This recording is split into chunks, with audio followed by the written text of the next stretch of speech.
All right, we're going to start working on our exercises now, folks. So we're working in Unit 8, which is covering Chapter 7, although, I'm thinking I'm going to renumber these units next time I teach this, so the chapter numbers match up with the units. It makes more sense to me. But we are working on Chapter 7, and the exercises I have listed here. I do want to make a special note here that, I went through and I tried to find ones that were reasonable to accomplish and not an insane amount of time. So I came up with the 4 that are listed here. The first 2 are worth 1 point each, and the second 2 are worth 2 points each in terms of homework completion values. And then I also, as I was checking out the exercises, I was looking at some of the other ones, and there's a lot of really cool exercises in this chapter, at least in my mind. And so I have a bunch of extra credit opportunities. And so if you guys are brave enough to attempt these, I want you to notice that each one of these is worth at least 1 extra credit point. It's kind of a judgment call on my part. If I see that you've done a significant amount of work on it, I might even give you 2 points each. And then if you either present it to the class or record a video with your solution, I would be happy to give you even more extra credit. So I'm just kind of putting it out there for ways to earn points. Some of these extra credit exercises have some really cool things that you do, including going out to pulling in web pages dynamically and scraping the web page and then checking, like doing word counts and weird things like that. So I think that they're pretty fun exercises. They're really not that difficult. It's more of like a matter of the time you put in to figure it out. But if you don't have a lot of time, then you stick with the base exercises. We're going to start with exercise 7.1 here. And so I'm going to get all my editors on the screen. Let me get my Notepad++ out of the way here. All right, so let's start with exercise 7.1, and let's read what the description of that is. So I'm going to the top of the exercise section here. If I can get there, we go. Yeah, somebody just made the point, yeah, my extra credit exercises are hidden from students, but you know what? Not anymore. There you go. Now you can see them. Thank you for pointing that out. I appreciate it. All right, so exercise 7.1 says this. It says, write a program that carries out the following tasks. Open a file with the name hello text. Store the message hello world in the file. Close the file. Open the same file again. Read the message into a string variable and print it. Okay, well that's a whole bunch of stuff to do. But here's the beauty of it. It's not really that bad. In fact, it's so few lines of code, I think it's going to kind of freak you out a little bit. All right? So let's go ahead and start coding. Let's begin by creating a new file. And actually, I'm going to do a save as, and I'm going to do my file management. And this is kind of backwards from how I typically do this. So I'm working in this 2019 fall folder as I record this. And I'm going to create a new folder, and I can do it right from the save dialog. That's okay. I'm going to create a chapter 7, and then enter that folder. And this is exercise 7.1, so I'm just going to call exercise 7_1.py. All right, and we can do a couple of different things here. So we can do hard coding of stuff, and we can do variables, and I'm just going to kind of show you how my brain thinks about this. The first thing I'm going to do is I'm actually going to set up 2 variables, and the 2 variables I'm setting up are for the sake of the file name that we're working with and the message that we're working with. And you don't have to do it this way. You could actually just take the strings and dump them right into the functions that we're doing, but I'm just showing you an approach, okay? So I'm presetting those 2 things. The next thing I'm going to do is I'm going to write the message to the file. So that's my intent. And I can do that pretty simply. So the first thing I can do is I can actually create a variable and then issue an open command And notice I'm opening the file with a W switch so that I can write to it. And once again, instead of using a variable name here, I could just take this string and drop it right into that spot. In fact, that's what you probably would do. You know, I would think that how a student thinks, and I'm thinking that's what you guys would probably be thinking anyhow. So either way is fine. Next thing I'm going to do is I'm going to take that message that I've created and I'm writing it to the file. So notice what I'm doing is I'm taking the file that I read in with write capability and stored it in out file, basically, right? Then I'm just running a method on out file. I just say outf.write, which means I'm going to write. What am I going to write to it? My message with a new line character. And yes, you can take the string with a new line character and just add it directly in the parentheses. Same difference. And then since I'm done doing it, then I would go outf, close, parens, and I've released the file. It's done. Somebody else can use it now. Right? I opened the file, read it in, made my change, closed it. Right? Same process you would do normally if you're working with a file. Next step is I want to read the message back in. So I want to reopen the file and put it back up on the screen. Right? Because you guys saw from the example I did earlier, where I did the input and then the output, wrote to a file, and I was like, what happened? Nothing. Like, you can still see it right here. I had to go to the file to see the output. So now what I'm doing here is I'm reading the file back in and then displaying it. Because, you know what, the instructions said to do that. So I'm going to do an in-file command for that, and yes, I'm abbreviating everything. So I'm going to do a in-file and say open. Once again, I'm going to open that file name. This time I'm using the R switch because I'm just reading it. I don't need to change it. I just want to read it in and take a look. I'm going to go through next and start reading things in one line at a time. So I'm going to read in the line, and then finally I'm going to print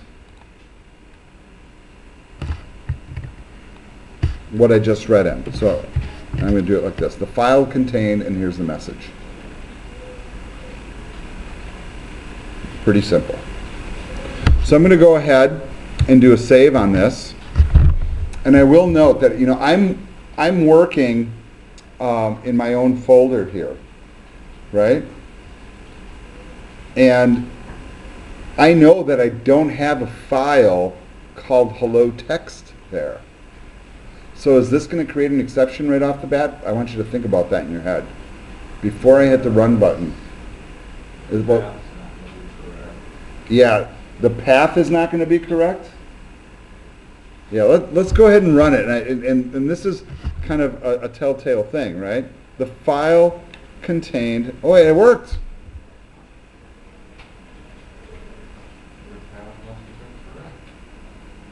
Yes, it was because I was in a folder and it didn't have that file in there, but I know now that if I go and look,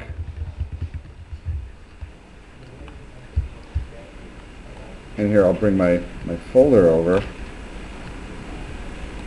And this is part of what you'll end up doing as you're working with external files is you obligatorily have to kind of look and look in there.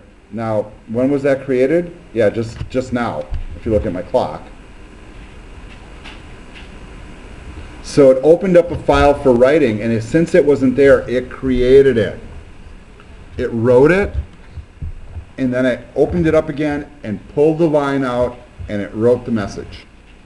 Oh, that's right. So if it doesn't exist, it'll create it. Right, if you use the W switch. If I try to read it in and it wasn't there, it would fail. So if I did this command first, it wouldn't work. Okay. By virtue of doing the W, it's creating the file for me as well. So I think that's a huge takeaway. And folks, that's one exercise down. 1 point under your belts. All right, let's see if we can squeeze in another one before we leave here. All right, let's move on to the second exercise description. And we are doing 7.2, I believe, right? 7.2 is next. And this one says, write a program, this one looks more complicated. Write a program that reads a file containing text. Read each line and send it to the output file preceded by line numbers. So if the input file was Mary had a little lamb, blah, blah, blah, blah, blah, the output should do this, right? And of course they're getting fancy with it. They're putting like slash star one star slash, you know, and then the words. All right. And notice at the bottom it also says prompt the user for the input and output file names. All right. So hang with me here, folks. This one's slightly more complicated, but I think you'll be surprised at really it's not as complicated as you might think. All right. So let's jump back to Spider and go ahead and create a new file right off the bat. Let's do a save as immediately. Saving it in the same folder. And this is exercise 7.2. All right. Now it did say that we want to prompt the user for input and output names, correct? All right. So here's how we can start. My suggestion is that you begin by prompting your user, right? Say enter the input file name, enter the output file name. We just let them pre-declare that, just like that. Store it as text into a variable, ready for the next step. The next thing that we want to do is this. And this takes a little bit of a leap of faith here. The input file name, right? So one of them is going to contain the words already in it. This, you got it right? Because we're not going to have somebody type in a whole poem. We're going to have some words in there for them already. Whether it's Mary had a little lamb or whatever. So we're going to need to do this. And I'm just copying in the comment first. So we're going to open the input and output file names. Let's bring in the input one first. So they just gave us a name at the prompt stored in a variable. So I'm going to say, let's do an in file. Let's open it, but we're just reading it. So this is what has the poem in it already. So guess what we're going to have to do preemptively? We're going to have to create that poem file, right? So we'll do that next. And then the next thing we're going to do is we're going to allow it to change it because we have to write a file with the output version using the output name, and that one's got the W switch so we can write to it. All right. Now, if your brain's like mine, it's like, well, we better go create that poem file, correct? Yeah. Well, here's the beauty, is the author's already done that for me, so I'm just opening it right now. And that's not how I expected it to be, honestly. That looks like the output file to me, right? How about this one? Oh, I see. So he's just doing Mary had a little lamb on separate lines. So this is kind of our target. So let's go ahead and just create a new file. What I recommend is that you actually use a separate program. You can do it with Spider, frankly. But I'm just going to use Notepad++, and I'm going to, you know what, I'm going to get a little bit more granular than that. So somebody give me some popular song lyrics. How about...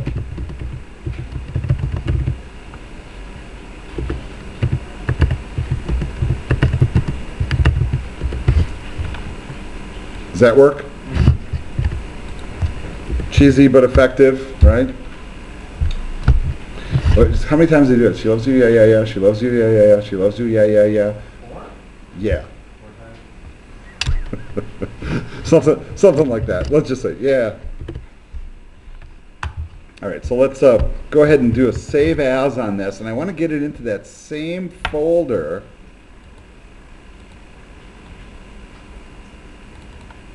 where my chapter 7 work is.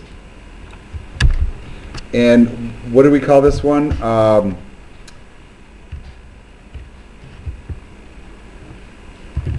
She loves you .text.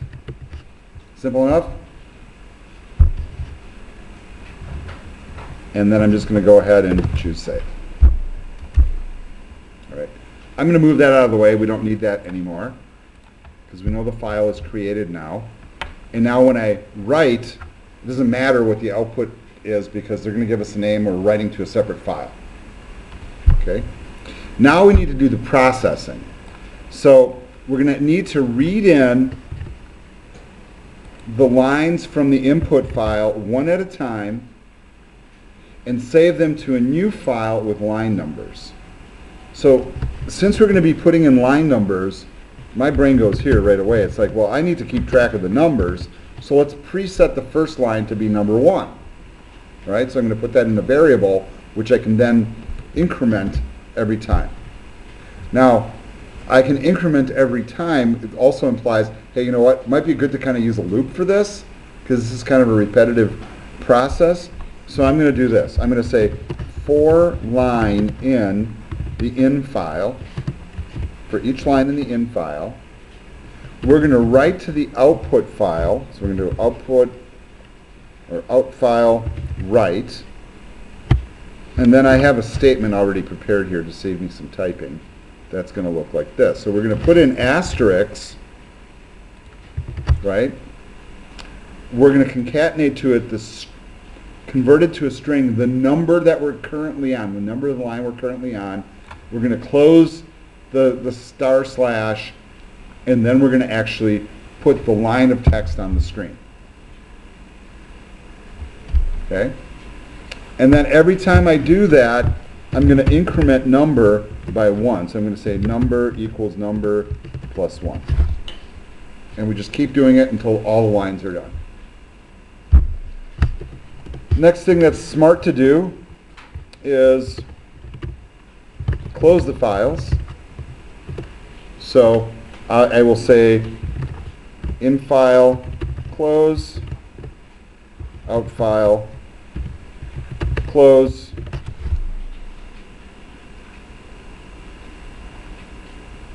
and folks, that should be all of it. There shouldn't be anything left to do. Let's go ahead and do a save on this, and let's go ahead and hit the run button. Now I have to make sure when I hit this run button and it asks me for this input name down here, that that input name exactly matches the file. Right? We have no exception handling built in here, so it could fail. It could fail. So I think I named it she loves you dot text. No error, right? If I did it wrong, it would have told me already. And then the output file is no, she doesn't. Or maybe I can just be like the new school. No, she don't. Right? Or say, how about I'll just call it yeah dot text. Let's have fun with it, right? And press enter. Well, that was really exciting. How do I know if it worked? The same thing that happened before. I have to actually go look at the file. So I'm going to bring up that folder. Hopefully that's sitting somewhere handy here. Here we go, chapter 7. And so here's She Loves You. That's the file we created. And it's opening in a different program now. I created it with Notepad++, but Notepad is now opening it.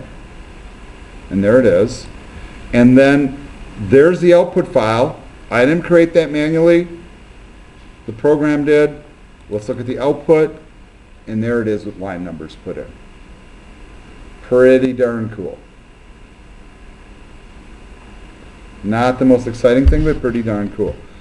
Can you look at mine? Sure thing. Let me just do one really quick example here before I step over there. I'm going to give it a wrong input file name just so you can see what it does. I got. Yep. So the key there is to make sure that your pre-existing input file is named exactly the same. If you want to make sure that you're typing it in right, you could actually go as far as going to that file, right-clicking, rename, make sure it's all highlighted, and copy right from there and just paste it to the command line. But if you use naming conventions for your files that you're comfortable with and you know the way you name your files, like for me, I know in advance that I named it all lowercase, or maybe you go she underscore loves underscore, you know, you could do that kind of thing. As long as you're consistent with it, it should be all right. I'll be right there to help you out. You should all really be careful as you're working with these files that however you name your file, that you're seeing the whole file name. And I think we maybe talk about this more in our web programming classes, because when we learn how to create HTML files, that's always a big issue, is people knowing what the file extension is. But unfortunately, Windows and the Mac OS both kind of dumb down the file or the Finder windows to make it a little bit easier for users to see their file names. Like the default view is this. You don't see the file extensions. It's a horrible thing for IT professionals. First thing I do in Windows is, you know, I make sure that this panel is activated. See the little expander? And then I go to the View tab, and then I make sure file extensions are turned on. The other thing I was just pointing out in class, if you think you're typing your name exactly right, and you're in the right folder and all that stuff, another thing that happens is sometimes people also mistakenly add a space. And let me explain why that happens. As you type, as a typist, think about how you type, right? Hello, space. How, space. Are you? You know, you're always putting a space in, and you don't think about it. So maybe when you're at the command prompt inside the console, you're typing she loves you.text space, then press enter. That's different than without the space. But you can come in here and you can actually check it, because right now, and I don't know if that's the case for you, but I'll come around and help you all fix the problem. It's probably a pretty simplistic thing, but I think those are helpful tips, right? In the Windows OS with Windows 8 and 10, it's really easy to go to that View tab. And my recommendation is, you know, Windows comes default like this in the File Explorer. Expand it and leave it like that, because that's where all the tools are. You don't have to go digging in the menus. But that View tab's got that file extension thing turned on, so make sure that you're aware. All right, let's move on to the next exercise. And I will say that for those of you who are online and are watching the video, we did have a number of people that were having issues with file naming and the hidden file extensions. It's pretty common. And extra spaces as you're typing, that all happens. It's pretty normal. The next exercise we need to complete is exercise 7.4, and this one says, write a program that reads a file containing 2 columns of floating point numbers, prompt the user for the file name, print the average of each column. Whoa. Hey, that's a lot more work, or at least it seems like it, right? So let me get myself back over to Spider, and then get over to my other resources on the other screen here. Yes, I have a cheat sheet, folks. If you guys haven't figured that out, I'm not like coding this all from scratch always. Not that these are particularly difficult, but let's do this. Let's get the basics of the program built first. So let's create a new file, do a save as, and name it right away. So we're going to call this exercise 7.4. All right. First thing that we want to do is, I guess, look at the instructions again, because I already forgot them. We prompt the user for a file name. All right, let's start there. Let's start with basics. You know, and that's really the way to approach this. You know, and here's my thinking. All right, so I'm gonna read the file name from the user and open the file. So the first part of that is, let's prompt the user. All right. Now, one of the people here in class, I'm not picking on you, David. I guess I kind of am now. Go ahead. You know, when David did his input statement for the last program, he had his double quote was like right up against the thing. So when it would come up in the window here for him to type it, intuitively he's like, well, the cursor's like right up against the other one, so I'm going to hit a space. So every time he was adding a space there, guess what? It was looking for a file with a space at the beginning. And that's one of the classic problems that happen. So why we often leave extra spaces at the end of a prompt is so that the user doesn't do that mistakenly. So we're going to ask them for the name of the file and then store it in a variable called file name. Then we're going to use the open command and read that and store it into our in-file variable. And we're just reading it in, right? We don't need to write back to that file. We're just reading it, right? Now, here's the complication here, is the author gives me a pre-created text files in the solution. So what I'm going to do is I'm going to suggest that you guys create a file just like this, okay? So what this is there's a simple text file. I got the number 1, 4 spaces, and then a floating point number, okay? And the values that are here are irrelevant. You can type in any numbers that you want, but you might want to copy exactly this. And when you're done typing it in, delete, or not delete it, save it. And you can see I called mine input.txt.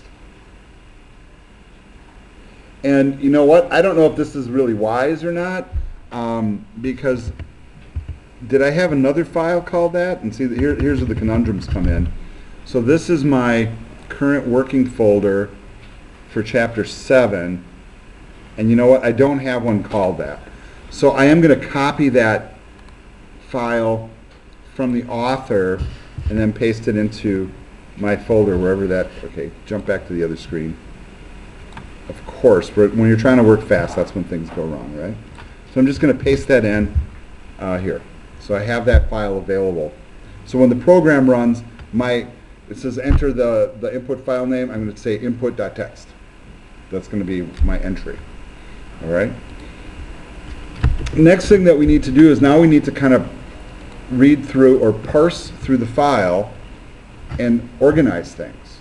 Now, if we have 2 columns of information, it said we got to read through, total each column, and come up with an average, right? Or is it just the sum? Yeah, you know, that's how great my brain is. I don't even remember. Write a program reads a file containing 2 columns of floating point numbers, prompt the user for the file name, and print the average of each column. So to determine the average of a column of numbers, I need to total them, I need to sum them, and then I need to count them in order to get the average, right? So I got to get a total and divide by the total number that I have. So I got to create some variables. Let's start.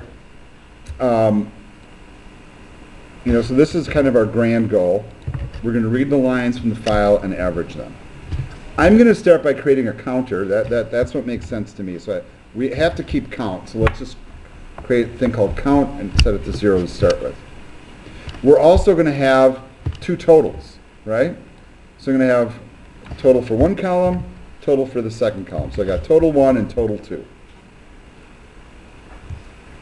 From there, have my variable set. Now I can go ahead and go into the file, read it line by line, and start processing. To do that, I'm going to actually use a for loop. So I'm going to write this command here. I'm going to write for line in file. So the in file is the read in version of the file. We're going to do the following. Right? First, we have to take whatever's on each line of text and do a split on it. And if you guys remember what the split command does, is it gets rid of the spaces and then puts the stuff into a list. So I'm going to write this command that's going to do exactly that. So for each line in the file, I'm going to create a list. And really, parts is a list that will take whatever's coming in from that line. It's going to be one number and then another number, puts them in separate list locations. From there, we have to do our totals, right? So I have, and this is kind of an interesting syntax, so I'm just going to paste it in and you can take a look at it, and the second one's a copy of this. So for the first total, I'm going to take whatever total I currently have, or I'm starting with 0, whatever, but as I go I'll have values in there. And then I'm going to take parts position 0. So parts is a list. I'm taking position 0, which is going to be the first value on the first line. I'm going to convert it to a float and add it to the total, right?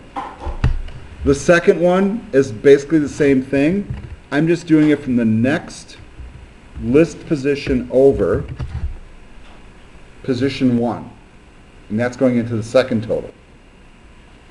And then, since I'm going to be iterating through, this is where I'm going to increment my counter. I'm just going to say count equals count plus 1.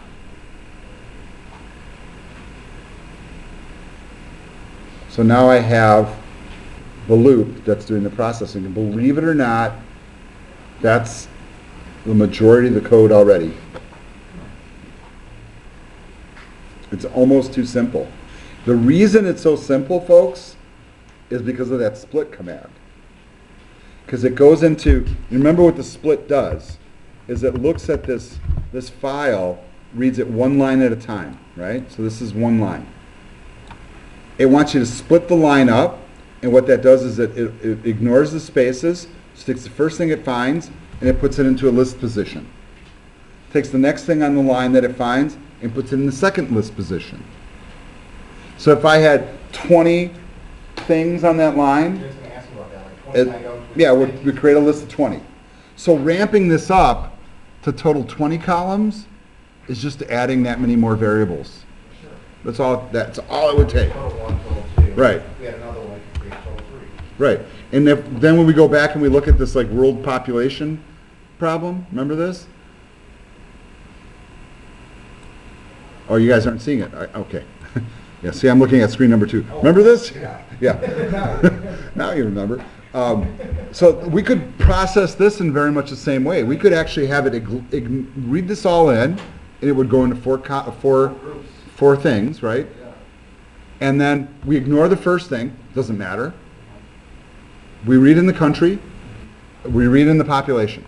Oh, well, the population's got a little bit of an issue because, damn it, they have numbers with commas in it.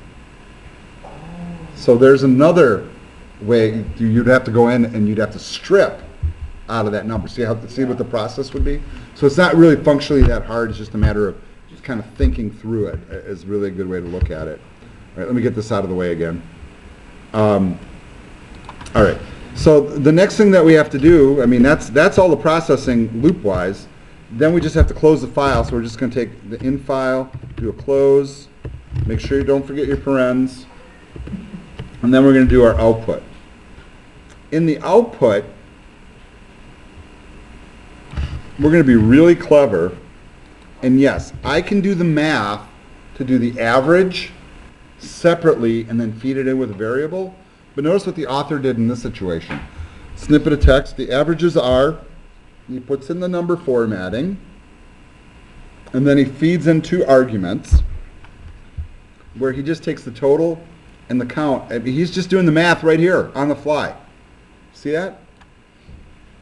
And that's being fed, like, so this one here is being fed directly to this format, and this one here is being fed directly to that format. Could I set up a variable, save it in the variable, and then output the variable directly? Yes. That's up to you. Those are particulars. All right. So I'm going to go ahead and save this one. That's all she wrote, folks. There's no more to this program than that. Now I did move the file over, right? So when I get prompted for the input file name, it is input.txt. Is that correct? Are those values correct? That's the other thing you have to answer. So if I average 1, 2, 3, 4, 1 plus 2 is 3, plus 3 is 6, plus 4 is 10. What's the average of 10? Well, see, what's the what's the average of 10? That makes no sense, what I just even asked. What's the average of 1, 2, 3, 4? Well, it's right in the middle of all of it, right? 2.5 is totally correct. You can see down on the bottom here, right? Oh, I see. Right. And then, of course, the average for column 2 is 0.5 because all the numbers are 0.5.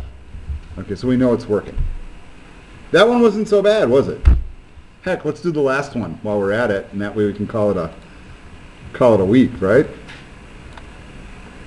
You guys with me? And you are welcome to leave at any time. Just remember that. And I do have to confirm, we are doing exercise 7.5. All right. So this one says, Write a program that asks the user for a file name and prints the number of characters, words, and lines in that file. Ooh, now that's a little more challenging. Or at least it sounds that way. All right? So let's not worry about the particulars quite yet. I do want to throw in one comment, and this is my comment. For any of these programs where we are doing input and output, if you wanted to add exception handling to it, anywhere you do input and output, so for example, in the program that we just wrote, this one, where would be a spot that I could do exception handling? Well, one spot would be right here, believe it or not. In fact, I might actually put all of this in a try, right? And if it works, heck, I would put the whole damn program in a try. And then if it doesn't work, it'd say like, well, you don't have that file. That would be the except. All right. So that's how you would do exception handling on that. And I know we're not getting to that in the exercises, but I would encourage you, if you want to ramp up your skills a little bit and try a try, this is a good place to try it. Right. No pun, sort of not intended. All right, let's create a new file. Let's do a save as. Right. And let's call it exercise 7.5. All right. So I'm trying to remember what the instructions were again, and that's why I always copy the instructions over. Write a program that reads a file. Write a program that asks the user for a file name and prints the number of characters, words, and lines in that file. Now, as complicated as that sounds, and I'm going to tell you what, there are other programming languages where it would take a lot more code to do what we're about to do. So another reason why Python's used for a lot of data processing lately. All right. So once again, we're going to prompt the user for file name, right? And do we need to change that file? No. So we can just do a read. Can I just do this? Can I just copy this?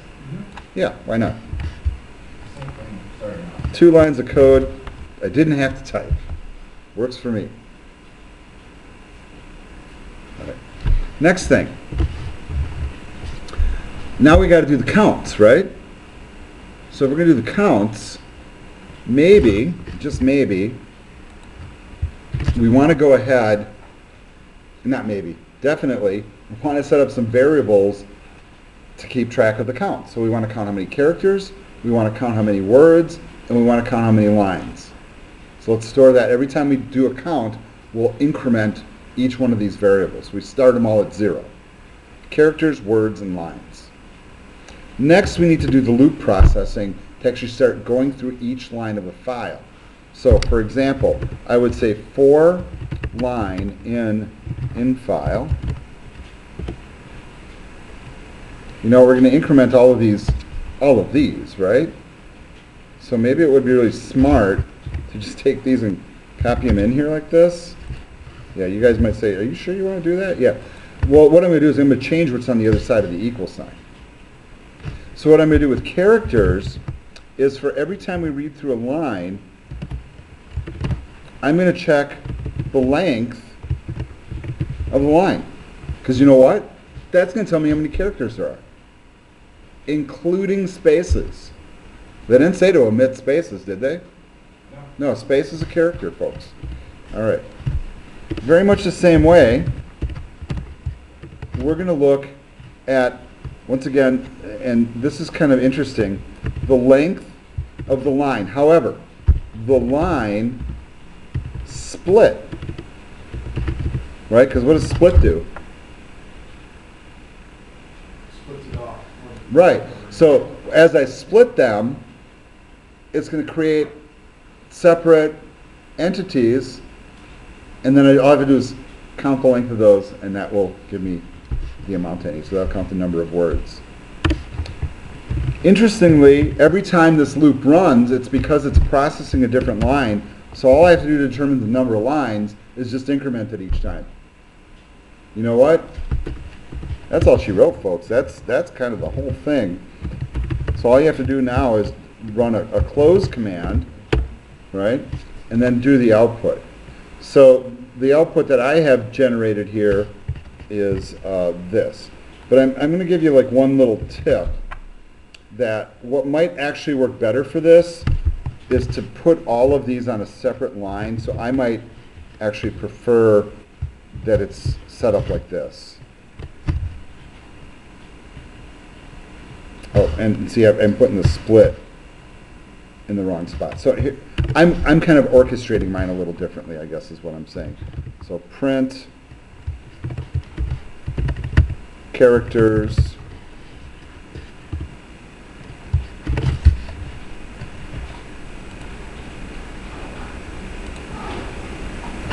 and I'm not thinking really clear. Maybe actually the number of characters should list first, right? You guys should agree with me. Yes.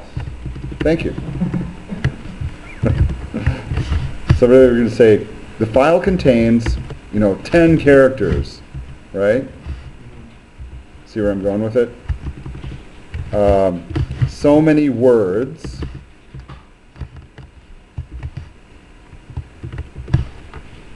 And this is just me being maybe a little too picky about it. And this many lines.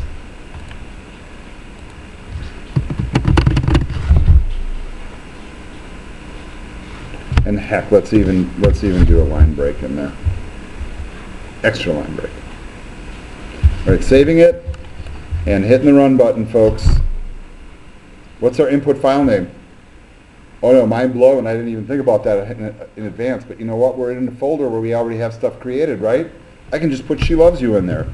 She loves you dot text. That's got lines and characters and words, right? All right. It says the file contains 62 characters, 13 words, and 5 lines. You know what? Let's check that. So let's go to that folder and see if it's right. All right. So 1, 2, 3. So it's 3 words on a line. So this is 12, right? Plus 1 is 13. Is that right? Is that what it said? 13 words. So here I got, well, that's 4, 9, 10, 11, 12, 13. 13 by 13 is 26. These each have 1 extra. I'm going to just take it on faith that it's right. Are there 5 lines? Yes. I think we're good. Isn't that like a ridiculously simple code to figure that out, though? It's not really that challenging. So here's the encouragement for you guys. If you found this to actually not be too bad to do the extra credit. It's probably not that hard to do. And I think that next week what I might do is pull out one of the more interesting examples of it and demonstrate 1 or 2, especially where you go out and you scrape external content. I think that's kind of fascinating. But really, once you see the techniques in action and you play with it, and the way that you do that is either by coding yourself or trying the example ones that they show you in the book, and just kind of tweaking them to do the thing that you need to do. So, I mean, seeing that what we just did, it wouldn't be that hard now to go back to that population data and extract the information and do the stuff that we wanted to do with it. You have to put all the information by yourself, it's just a file. Yeah, that's correct. The file's already there. We just have to write the right logic to process it. All right. That's the exercises for Chapter 7. I'm glad we got through it, even though we were here for an extra half hour. This video ends here.